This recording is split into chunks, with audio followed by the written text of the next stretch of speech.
Bem-vindo a mais uma reunião do Decifrando o Novo Testamento com a Visão Espírita. Meu nome é André Andriolo, hoje é 20 de outubro de 2025. Hoje a nossa reunião de número 33, vamos falar da transfiguração lá no Monte Tabor. Sempre esclarecendo que esse estudo é feito à luz da doutrina espírita, não tem nenhuma intenção de estabelecer controvérsia teológica interpretativa com ninguém, com nenhuma outra religião, tá? Hoje, como Bíblias, os textos das Bíblias que eu estou usando é a Bíblia de Jerusalém e esse software, Logos, o Bible Software, que tem tem Bíblias em português e em outras línguas também, que eu também uso para me basear, até para comparar as traduções, tá? E como as fontes não espíritas que eu estou trazendo esse dicionário da Bíblia, o Douglas, e os comentários da Bíblia do Peregrino. Peguei muita coisa de lá para a reunião de hoje. Como fonte espíritas, hoje eu estou usando as apostilas do Evangelho Redivivo, da FEB, a Sabedoria do Evangelho, do Pastorino, vou usar o volume 4, que eu estou usando hoje, os livros de Emmanuel, e também estou usando a Gênese de Allan Kardec. São esses basicamente as minhas fontes de consulta para o estudo de hoje. Tá? Então, nós vamos estudar hoje a transfiguração, duas passagens da Bíblia. A transfiguração e a pergunta que os apóstolos fazem sobre Elias. Essas duas passagens estão nos 3 evangelhos, de Mateus, de Marcos e de Lucas. Então, vamos ver se a gente consegue estudar esse texto hoje, né? Então, eu peguei o texto de Lucas. Por que eu peguei o texto de Lucas? Porque o texto de Lucas ele tem algumas coisas, tem uma diferença dos outros dois. Então, eu vou trabalhar em cima das diferenças também. Então, ele começa assim, mais ou menos 8 dias depois dessas palavras, eu tenho que dar o contexto aqui, né? Acabou aqui palavras, né? Jesus tinha acabado de falar, lembra que a gente viu semana passada, as condições para segui-lo, né? Que ele faz o primeiro anúncio da paixão, e depois ele fala, se alguém quiser vir após mim, negue-se a si mesmo, carregue a sua cruz, né? Pegue sua cruz e me segue. Então, depois que ele falou isso, em Lucas, ele fala que passaram mais ou menos 8 dias. Mateus e Marcos falam 6 dias, exatamente 6 dias depois dessas palavras aqui. Tomando consigo a Pedro, João e Tiago, Jesus, subiu a montanha para orar. Enquanto orava, o aspecto de seu rosto se alterou, e suas vestes tornaram-se de fulgurante brancura. Também, Lucas é o único que fala que Jesus foi orar. Os outros não falam, os outros 2 evangelistas não falam que Jesus estava orando. Por isso,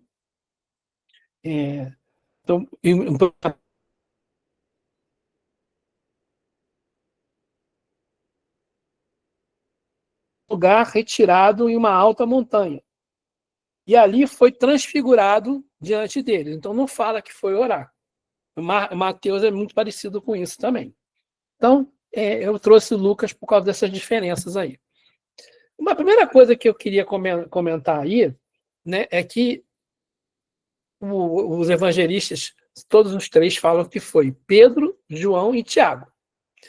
Interessante também é que esse João que está aí é o mesmo João que escreve o Evangelho segundo João. E essa passagem não está em João.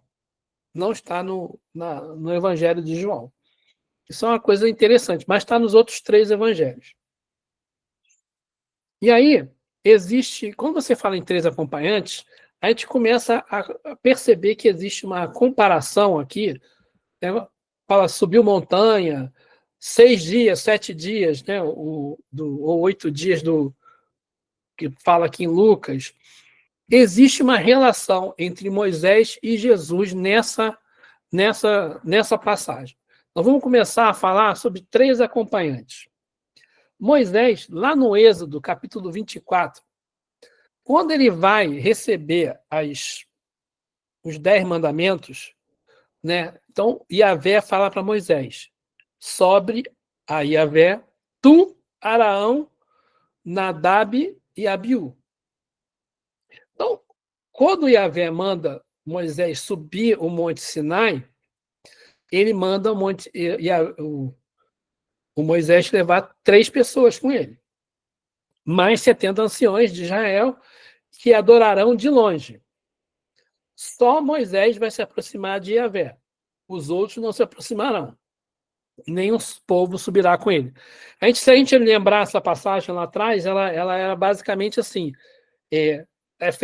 são feitos 3 níveis, né? O nível onde ficam os 70 anciãos, no pé da montanha, assim, sobe um pouquinho. No meio do caminho fica Araão, Nadab e Abiú, e só Moisés vai lá em cima. E já estabelecendo aí um certo nível, né?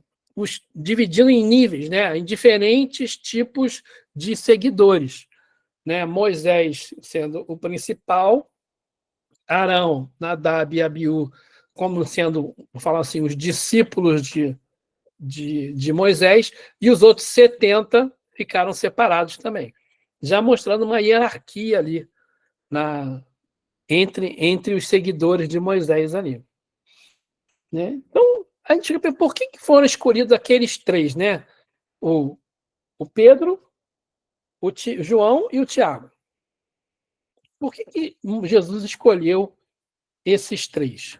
Primeiro, se a gente olhar em outras passagens, eu ia trazer aqui relacionar, mas existem várias passagens nos evangelhos em que são esses 3 que estão sempre juntos com Jesus em várias situações.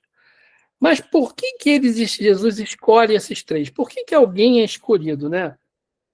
Geralmente, as pessoas são escolhidas, isso está lá na Gênese de Allan Kardec. Ele escolheu aquelas pessoas pela sua capacidade, vou falar assim, pelo seu conhecimento, pela sua dedicação, pela possibilidade de serem líderes. E realmente é por aí, né? Pedro já tinha recebido, né, as chaves do céu, no capítulo passado, né? Nós tínhamos visto isso aí.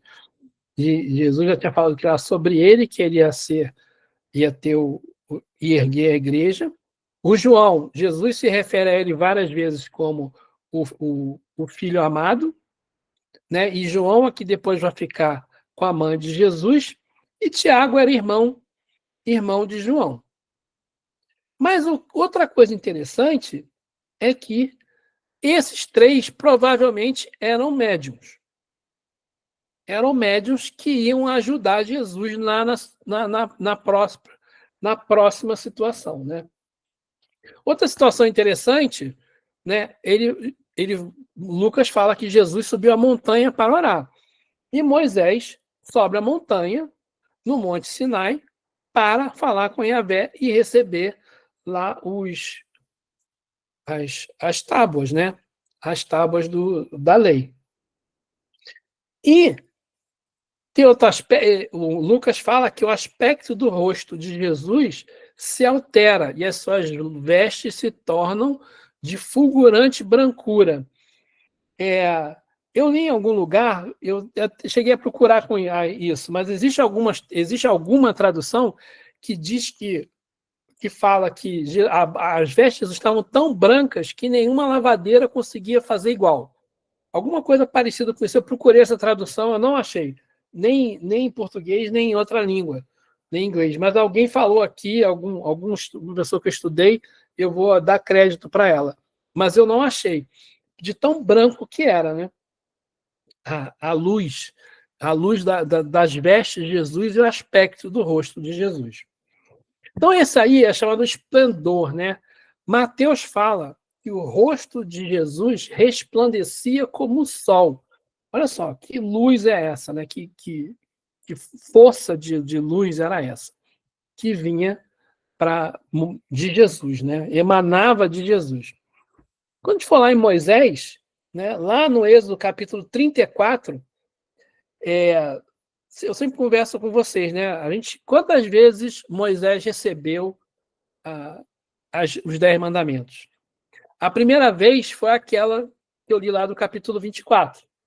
Ele leva lá os 3, né? Abiú, Arão e o e o outro, que eu não lembro o nome, Nadab, e os 70 anciãos ficaram embaixo, ele subiu e recebeu os 10 mandamentos de forma oral. Ele foi lá e desceu. Na segunda vez, né, ele ficou 40 dias lá em cima, 40 dias e 40 noites. Recebeu as tábuas gravadas, Deus gravou as tábuas. Aí quando ele desce, chega lá, estava o povo todo adorando o bezerro. Aí Moisés quebra as tábuas. E na terceira vez ele sobe de novo, e aí Deus, o Yahvé, manda o próprio Moisés gravar os 10 mandamentos nas pedras. E aí quando ele desce essa passagem que está aí, ele fala, quando desceu Moisés do Monte Sinai, tendo nas mãos as 2 tábuas do testemunho, os 10 mandamentos, não sabia Moisés que a pele de seu rosto resplandecia, depois de haver Deus falado com ele. Olhando Arão e todos os filhos de Israel para Moisés, eis que resplandecia a pele de seu rosto, e temeram chegar-se a ele. Então, aconteceu com Moisés, de que quando ele conversou com Deus, quando recebeu pela terceira vez, né, os 10 mandamentos, agora com as tábuas que iam ficar definitivas, ele chegou embaixo, no pé do monte, com o rosto resplandecendo, brilhando, né, do mesmo jeito que Mateus fala lá, que o rosto de Jesus resplandecia como o sol.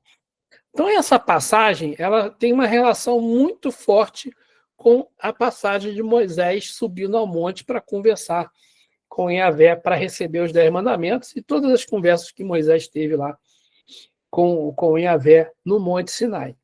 Então, existe uma semelhança muito grande, né? Aí, depois eu vou chegar lá nos 6 dias, depois na frente eu falo sobre isso. Mas o que estava acontecendo tanto com Moisés quanto com Jesus, né? A gente sabe que nós temos um corpo espiritual. Allan Kardec refere-se a ele como perispírito. Todos nós estudamos o perispírito. E só que a gente já sabe que o perispírito ele tem outras camadas, né? A André Luiz já trouxe bastante coisa para a gente, falando das diferentes camadas que nós temos do nosso corpo espiritual. E a gente sabe que o nosso corpo espiritual, o nosso perispírito, né? O que é o nosso corpo espiritual? Quando a gente desencarnar, nós vamos ter um corpo espiritual que vai nos apresentar, né? Os espíritos que vão nos olhar, ou os médiuns que têm capacidade de evidência, vão nos olhar e vão nos reconhecer. Geralmente a gente sabe, a notícia que a gente tem é que a pessoa desencarna e quando ela chega do lado de lá, ela parece mais remoçada, mais saudável e tal. Quer dizer, ela consegue dar uma melhorada no seu corpo espiritual. Então, o nosso corpo espiritual, a gente aprende com Allan Kardec lá no Livro dos Médiuns e também no Livro dos Espíritos, que ele é mais ou menos denso conforme a nossa evolução moral. Quanto mais evoluído, menos denso e mais luminoso é o nosso corpo espiritual. Quanto menos evoluído, quanto mais inferior, vou falar assim, nós somos, mais denso e mais escuro é o nosso corpo espiritual. Jesus, espírito puro. Então, Jesus tinha um corpo espiritual, tem um corpo espiritual que é luz pura. Né? Jesus mora no sol. Então, ele, como diz o Moisés aqui, o Mateus aqui, o rosto de Jesus resplandecia como o sol. Então, o que estava acontecendo ali, naquele momento da transfiguração, tanto de Moisés como de Jesus, era que esses espíritos estavam mostrando a natureza, né, a sua elevação espiritual. Moisés, obviamente, menos que Jesus, né, nem se compara. Jesus, governador da terra. Né? Moisés era subordinado, era enviado de Jesus. Né? E aí, Jesus mostra o seu corpo espiritual, o brilho do seu corpo espiritual em toda a plenitude, ofuscando os apóstolos, 3 que estavam ali, eles não conseguiam olhar para aquilo. Né?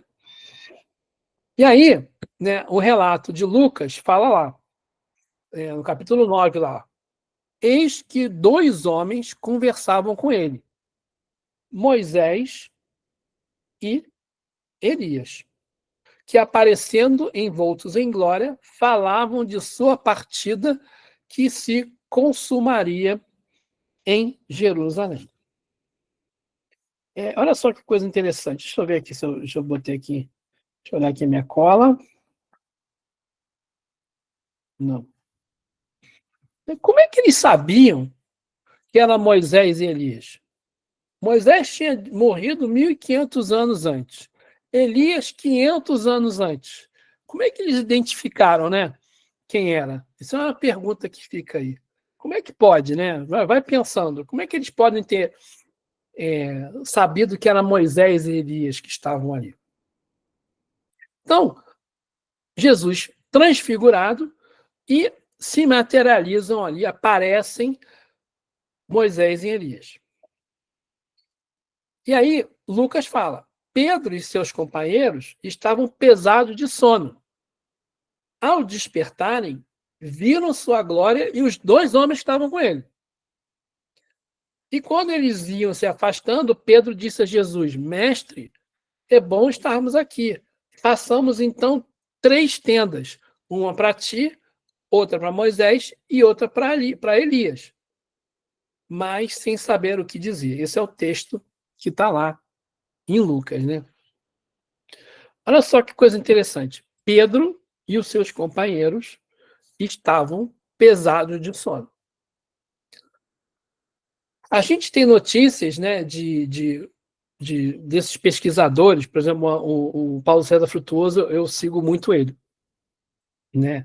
E aí eu até comprei os livros dele, e aí todos os relatos que ele fala, o Paulo César Frutuoso, lá no Frei Luís, ele participa de muitas experiências ou de reuniões mediúnicas de materialização e de transporte. E ele e outra literatura que aparece, o livro Materializações Luminosas, tem um livro que eu esqueci o nome, do Fotógrafo do Além, em que faz um relato de experiências que o Chico participou junto com o médium Peixotinho e uma senhora, que eu também esqueci o nome, de materialização. Todos são unânimes em dizer que durante o processo de materialização, o médium que está fornecendo o ectoplasma para os espíritos se materializarem e para que ocorram os fenômenos de materialização e de transporte, esses médiuns ficam, nas palavras do Paulo César Frutuoso, desmaiados, dormindo, apagados.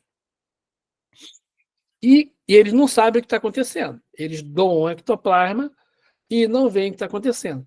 Existem experiências que o pessoal mede o peso do médium durante o processo e o médium perde peso, mas perde peso assim, quilos, né, durante o processo. O ectoplasma sai do corpo do médium e ele vai ficando mais leve, porque está perdendo ali fluido, né, material do próprio corpo.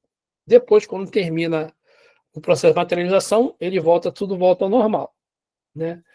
Então, uma coisa bastante interessante, né, que você vê. Por que então Jesus chama Pedro, João e Tiago e eles estavam com sono, né? Eles ficaram com sono. Se você comparar com as experiências, né, hoje em dia de reuniões de materialização e de transporte, eles estavam fornecendo fluidos. Provavelmente, esses 3 aí eram médiums que estavam fornecendo os fluidos necessários para que houvesse a materialização dos espíritos, né, de Moisés e de Elias. Mas, gente, como que sabia que era Moisés e Elias? Isso é uma coisa que eu juro para vocês, quando li isso aqui, não na primeira vez, quando li hoje para a gente estudar, hoje não, eu estudei isso durante a semana passada. Comecei a estudar isso, eu comecei a perguntar como é que sabia. E essa pergunta ela é feita realmente. O própria Bíblia do Peregrino, no comentário, o Schoekel, que é o nome do tradutor aqui, da pessoa que faz o comentário, ele faz essa pergunta: como é que pode? Né? Como é que eles adivinharam? Nenhum deles conhecia Moisés, né? Então, a solução que ele dá, assim, provavelmente que falou quem era Jesus. Jesus é que falou para eles quem é que era aqueles dois espíritos, né? E aí eu fiquei olhando, que eu achei interessante, eu fiquei olhando, né, as pinturas, né? Então essa é uma pintura do Alexander Ivanov, de 1824, relatando aqui, né, retratando a passagem, né? Então os três dormindo ali, o Pedro está bem acordado, Jesus transfigurado, brilhando, e os dois espíritos ali conversando com eles. Já nessa passagem aqui que eu não conseguia descobrir, essa pintura não consegui descobrir o autor, você vê que Moisés está segurando as tábuas, né? As tábuas da lei. E o Elias está segurando ali um pergaminho. Né? O que isso está simbolizando ali? A lei com Moisés e os profetas com Elias. Porque Elias foi o grande profeta, né?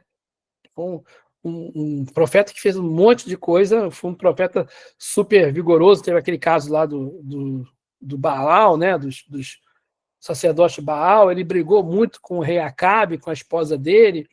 Então, o Elias foi um profeta muito forte. E depois, a gente já tinha tido relato de que o Elias teria sido, o João Batista teria sido o Elias reencarnado. Isso já passou ali atrás. E também já sabe que o João Batista já tinha sido decapitado. Essa notícia já tinha chegado para Jesus no capítulo anterior de todos os três evangelhos. E que é interessante, né? Aparece Elias ali e não o João Batista, que seria sido a última reencarnação dele. Mas a gente começa a estudar isso, a gente realmente percebe, né? Nessa outra pintura aqui do Luca Giordano, de 1634 a 1705, que ele viveu, também aparece ali o Moisés segurando as tábuas da lei, né? E o Elias ali do lado, flutuando. Elias também foi um profeta, né, que no final no livro de segundo de Reis, né, segundo livro de Reis, ele está com Eliseu e ele não morre, ele é arrebatado, ele é levado aos céus e é levado por Deus numa carruagem de fogo. Então, o Elias não morre, não é enterrado, ele é arrebatado. Já o Moisés não, Moisés morre, né, às vésperas do povo hebreu entrar na Terra Prometida. Ele também sobe na montanha, ele morre ali e é relatado lá no Deuteronômio que ele é enterrado nesse lugar, né?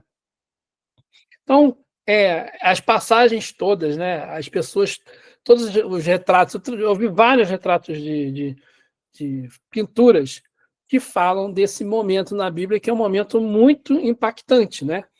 Muito forte, que traz a mediunidade, a reencarnação, traz conexão com a história dos hebreus, conexão religiosa, traz um monte de coisa junto para gente, junto nessa passagem aí.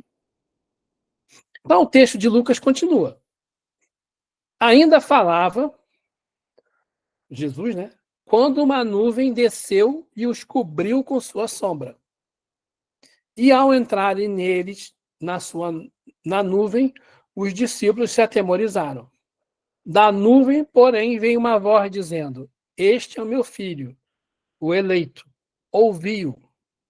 E ao ressoar essa voz, Jesus ficou sozinho. Os discípulos mantiveram silêncio e naqueles dias a ninguém contaram coisa alguma do que tinham visto. Então, assim, também tem um monte de coisa que tem a ver aí. Essa nuvem, né? A nuvem, ela representa a presença de Deus. Lá no Antigo Testamento, não sei se vocês se lembram, né? Quando o povo hebreu foge do Egito, né? Que eles, na frente deles, estava indo, Yahvé guiava o povo no deserto com uma nuvem. Essa nuvem andava na frente deles. Era de dia era uma nuvem, à noite era era uma coluna de fogo.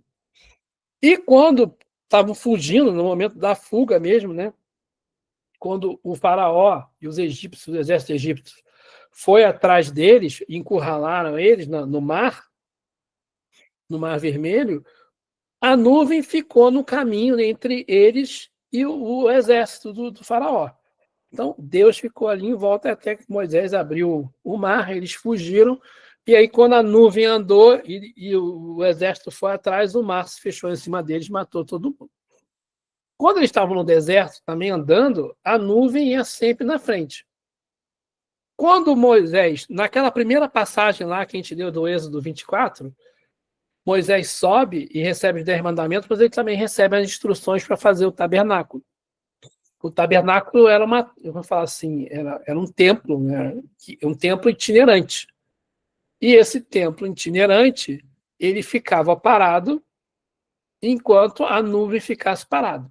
Quando a nuvem andava, quer dizer, Deus andava, ele desmontava o tabernáculo e ia todo mundo atrás da nuvem. Então a nuvem representa, na tradição judaica, sempre Deus. E no próprio Novo Testamento, quando Jesus é batizado pelo João Batista, né, aparece uma pomba no céu e a voz fala: esse é meu filho. Não é isso? Então, essa passagem aqui, ela está fazendo uma conexão lá com Moisés, logo no início, e com João Batista, também aqui na época do batismo. E aparece, obviamente, Moisés e Elias, que é João Batista. Então, essa passagem toda, ela é toda amarradinha, tanto no simbolismo, como na historicidade, né? Como na parte mediúnica. Ela é toda bem amarradinha, toda ela faz sentido. E aí, a nuvem também se dissipa. Os espíritos desaparecem, né? Os Moisés e Elias se desmaterializam e sobra uma nuvem também. Segundo alguns autores, o próprio Kardec fala isso na Gênese, a nuvem pode ter sido resquício do ectoplasma que estava ali, e aquilo, até ser dissipado no ar, ficou ali aparecendo uma nuvem. E o fenômeno de voz direta, né, que eu já tinha falado, né, que aconteceu na época do batismo de João Batista, aconteceu com Daniel, o Daniel da Cova dos Leões, aquele Daniel, né, que aparece também uma voz, uma mão escrevendo na parede, né, um recado para ele. Né? Moisés, quando está no Monte Sinai, Deus se comunica com ele através de uma voz, da sarça ardente. Então, assim, o fenômeno de voz direta é um fenômeno espírita, ele também se faz presente aqui nessa passagem aqui, né? Então, a nuvem, ela também traz de novo lá Moisés, porque depois que José subiu a montanha, a nuvem cobriu a montanha. A glória de Yahvé pousou sobre o monte do Sinai e a nuvem cobriu durante 6 dias. Está de novo 6 dias. E eu já falei com vocês que lá em Marcos e Mateus, ele começa dizendo: depois de 6 dias, Jesus subiu a montanha. Já Lucas fala, não é muito firme ali, fala aproximadamente 8 dias. 6 dias, lembra? O mundo, segundo lá na Gênesis, o mundo foi criado em 6 dias. No 7º dia, Deus descansou. E no 6º dia, Deus criou o homem, o ser humano. O ser humano é o último ser da criação, de acordo com a tradição hebraica que está lá na Gênesis mosaica, né? Então, olha de novo a referência. Moisés subiu, está lá em Êxodo 24. Moisés subiu a montanha, a nuvem cobriu a montanha, a glória de Yahvé pousou sobre o monte e a nuvem cobriu o monte durante 6 dias. Nesses 6 dias, Moisés recebeu os 10 mandamentos via oral e também as instruções do tabernáculo, e aí ele desceu. Tá? Foi a primeira vez que ele recebeu os os 10 mandamentos, foi essa aí. Aí, eu vou pular um pouco do texto de Lucas e vou entrar agora no texto de Mateus, para vocês verem um pouco a diferença. Aquele finalzinho ali, né? Porque Lucas fala, os discípulos mantiveram silêncio naquele dia e não contaram para ninguém o que aconteceu. Dá a impressão que quando você lê Lucas, é que os discípulos vão ficar quietinhos, ninguém vai acreditar em nada que eu estou falando. Imagina, estou com Jesus aqui, aparece 2 espíritos, uma nuvem, uma voz. Não é isso. Mateus e Marcos, eles esclarecem para a gente. Ao descerem do monte, quando eles desceram do monte, Jesus ordena para eles que não contem ninguém essa visão, até que o Filho do Homem ressuscite dos mortos. Então, não conta para ninguém essa visão. Não, até que que o Jesus ressuscite. Olha só. Aí os discípulos perguntam: por que razão os escribas dizem que é preciso que Elias venha primeiro? E aí Jesus responde: certamente Elias terá que vir para restaurar tudo. O último livro do Antigo Testamento se chama Malaquias. E os 2 últimos Malaquias. Os 2 últimos versículos de Malaquias, só tem 3 capítulos. Olha só o que diz os 2 últimos versículos do Antigo Testamento. Eis que vos enviarei Elias, o profeta. O Elias já tinha sido arrebatado lá atrás, né, no livro lá de Segundo de Reis. O livro de Malaquias, ele é datado de 400 anos antes de Jesus. E Elias lá 500 ou 600 anos antes de Jesus. Então, está lá Malaquias. Eis que vos dizendo que Deus falou para ele, que Yahvé falou para ele. Eis que vos enviarei Elias, o profeta, antes que chegue o dia de Yahvé, grande e terrível. Ele fará voltar o coração dos pais para os filhos, e o coração dos filhos para os pais, para que eu não venha ferir a terra com anátema. Então, Malaquias fala que antes que chegue o dia de Yahvé, alguns interpretam como o fim do mundo, né? Ou o dia que o Messias vier. E aí, o dia que o Messias vai aparecer. E aí, ele fala que o Elias tem que vir, o profeta. Então, Jesus, continuando a conversa, fala lá: ó, eu vos digo, porém, que Elias já veio, mas não o reconheceram. Ao contrário, fizeram com ele tudo quanto quiseram. Assim também o Filho do Homem sofrerá da parte deles.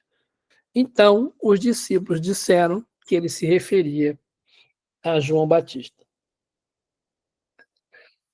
Jesus, assim, a gente hoje em dia, né, quando nós que somos espíritas, nós já estudamos, dá para ser mais claro que existe reencarnação aí do que isso? Né? Você tem ali, né, Jesus falando que o Elias já veio e que ele era João Batista. Porque os hebreus, né, os israelitas, na época, os doutores da lei, eles aceitavam até a ressurreição. Eles achavam que as pessoas, né, o Moisés ia reaparecer, que o Elias ia reaparecer, eles aceitariam isso. Mas eles não entendiam como é que isso ia acontecer. E quando, então, aparece para Jesus os 2 espíritos ali materializados, e, como eu já te falei, a hipótese mais provável é que Jesus tenha contado para eles, para os apóstolos, que eles eram Moisés e Elias, ou os 3 apóstolos, que eram médios, receberam essa informação de forma mediúnica, ou tiveram essa intuição. De qualquer maneira, eles tiveram muita convicção de que era mesmo Moisés e Elias. E aí Jesus fala, Jesus já veio, mas o pessoal não reconheceu. E fizeram tudo o que quiseram. Fizeram o que quiseram, né? Cortaram a cabeça dele, né? Maltrataram, prenderam, chamaram ele de maluco e tal. que foi o precursor. Por isso que diz que o João Batista era o precursor. E o João Batista, a gente já estudou isso várias vezes, até o Luiz está aqui, né? Já, eu me lembro que ele fez um estudo sobre isso. A maneira a maneira como João Batista morreu, ele foi decapitado. Por que ele foi permitido que João Batista morresse dessa maneira? Porque lá no passado, lá quando ele matou lá, né, os sacerdotes do Baal, ele mandou decapitar todo mundo. Essa história é bastante interessante, porque como é que é essa história do sacerdote de Baal? O Elias estava combatendo os sacerdotes de Baal, a religião que a esposa do Acabe queria trazer para os judeus, né? E aí, substituindo o judaísmo. E aí ele fala, não, o Deus de Abraão, Isaac e Jacó é mais forte do que o Deus do Baal, que o Deus Baal.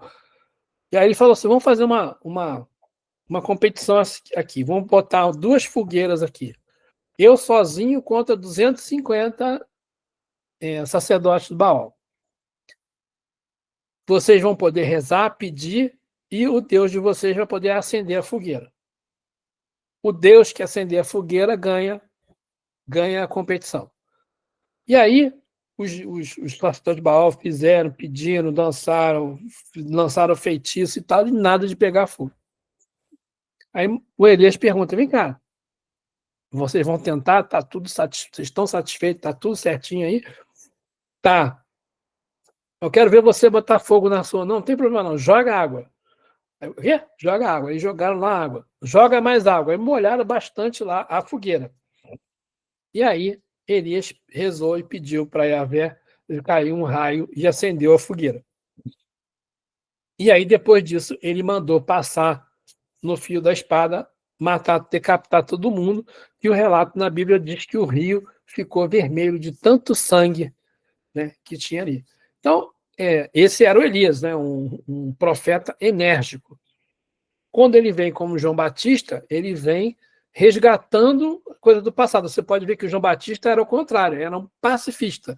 Ele não brigava, ele se colocava de maneira humilde, né, dizendo que ele não era digno nem de amarrar as sandálias de Jesus. Porque ele, como Elias, né, ele foi enviado. Elias foi um dos enviados de Jesus. Moisés foi um dos enviados de Jesus, né, um dos emissários de Jesus. Jesus mandou os profetas, mandou todo mundo, governador da terra. E eles então reconheciam a autoridade de Jesus. Por isso que quando acontece a transfiguração, né, aparece lá Moisés e Elias, 2 figuras proeminentes, um representando a lei e o outro representando o poder e o poder dos profetas, né? A assertividade, a fé, né? E a mediunidade dos profetas, ele mostrava também que estava mostrando, Jesus mostrando que ele tinha a ascendência sobre 2 ícones da tradição judaica. Né? Tanto é que depois, lá na frente, né, João, ao invés de estudar sobre isso, João fala que Jesus era um grão sacerdote da ordem de Melquisedeque. Melquisedeque é um personagem que aparece lá atrás, na Gênesis, que antes de haver antes de haver sacerdote, a religião formada da judaica, ele é referenciado, o Melquisedeque, como um sacerdote que vai dar poderes a Abraão. Né? Então, os estudiosos lá, isso depois Paulo também fala nas cartas aos Hebreus, ele fala que, na verdade, o Melquisedeque era Jesus aparecendo lá para Abraão. Então, Jesus, né, já estava coordenando todos esses enviados aí. E aí, nesse momento, eles representam isso no Novo Testamento. E fala de reencarnação. Interessante que, para mim, quando eu leio isso, é claro que existe reencarnação. Por isso que quando Jesus fala com Nicodemos, né, você que é doutor em Israel não sabe dessas coisas, que tem que renascer da água e do Espírito, né, tem que nascer de novo. E o Nicodemos fala, eu tenho que entrar de novo na barriga da minha mãe? né? Aí, pô, você que é doutor em Israel não sabe dessas coisas, porque a reencarnação ela era uma coisa já comum, comum assim, conhecida nos círculos dos iniciados, ali dos doutores da lei, que não era uma coisa muito comum para se falar para os outros, né? Ainda era um negócio, não estava na hora, não estava na hora ainda de se falar de reencarnação de forma aberta. Era preciso vir o Consolador prometido, como Jesus fala, o Espírito de verdade, que iria explicar todas as coisas, né, que estavam ocultas e revelar tudo de forma aberta para todo mundo, que foi o Espiritismo. Então, essa passagem pequenininha aí do Evangelho, né, da transfiguração, e essas perguntas que os apóstolos fazem, elas contam para a gente tanta coisa. Falam da história dos hebreus, fala da tradição religiosa, fala da grandeza de Jesus, né, que espírito é esse? Espírito puro, um espírito que, se mostrasse toda a sua grandeza, ninguém consegue olhar, né? Ele tem que ficar escondido, né, no corpo de carne, porque tanto brilho ele tinha, que um espírito que era provando lá para os seus seguidores que ele tinha ascendência sobre os profetas, sobre Moisés, sobre a lei. Porque ele lembra que ele fala que eu não vim destruir, nem a lei nem os profetas, mas eu vim cumprir. É isso, porque ele que mandou a lei, ele que mandou os profetas. Ele não veio destruir nada, ele veio cumprir, dizer, mostrar como que se cumpria. Então, essa passagem fala de mediunidade, fala de reencarnação, fala de Deus, fala de Jesus, fala de tanta coisa. É uma passagem muito rica. E ela tem muito simbolismo, ela tem muita coisa. Fala de que a gente precisa fazer para ser escolhido, né? Por que Jesus só escolhe aqueles três?